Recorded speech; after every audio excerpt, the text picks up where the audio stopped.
Now let's go back to Storm Track 5 meteorologist Alina Lee. Your satellite radar is looking pretty clear right now, but we see that green off in the I know, very suspect. Well, the good thing is that is all moving off to the east and away from us. Meanwhile, out west, we've already got some strong or severe thunderstorms that have just popped up out of northwest Kansas. So let's get in a little bit closer here with our satellite and radar composite. One storm right now that is severe warned. It is moving northeast at this point, but so far away from us, not going to reach our area for several hours. So we're in the clear right now. You can see on live power Doppler, nothing here to track just yet. Obviously, that'll change once we hit midnight or get closer to 2 a.m. tomorrow, where we're expecting thunderstorms to start pushing through the area at that point. We'll get more in depth with our forecast track. But for today, 85 expected for your high temperature.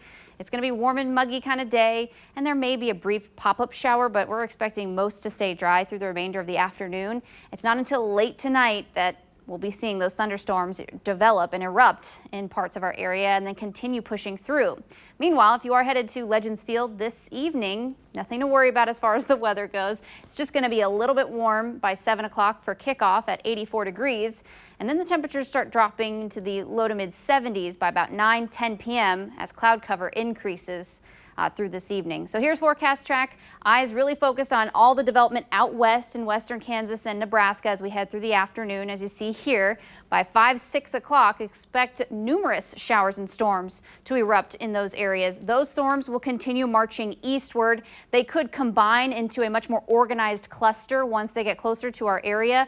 And if they happen to organize, the threat for damaging wind gusts will actually go up with this first batch. This is 2 a.m. on forecast track. We're expecting some activity in northeast Kansas and northwestern Missouri. Those will continue racing off to the east or southeast throughout the mid-morning, or I should say early to mid-morning, 7 a.m. already picking up here across the metro. Those storms should be out of here by about 12 o'clock, maybe 1 o'clock in the afternoon.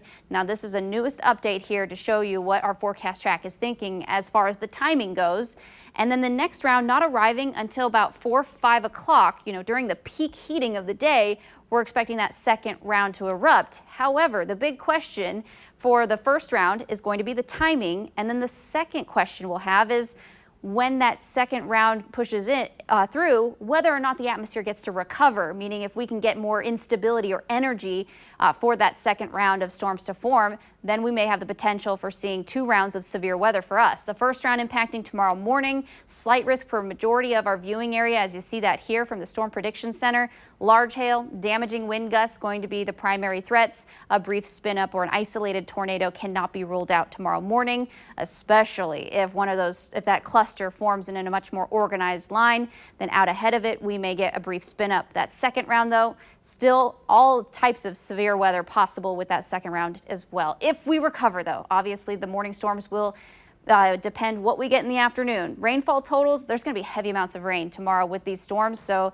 expect an increase in the threat for flash flooding as well. All right, Security Bank 7-day forecast, decent chance for some showers and storms tomorrow, so hopefully you will be able to go to bed tonight by bringing those things inside that may get damaged by any large hail or any strong gusts of wind that get picked up and, anything that's getting tossed around, especially garbage day if it's tomorrow. That may be an issue for some people. 63, though, behind this system as we head through Friday. It looks like we stay pretty cool even into next week. 77, 78 degrees is what we typically see as we enter into June. Kelly?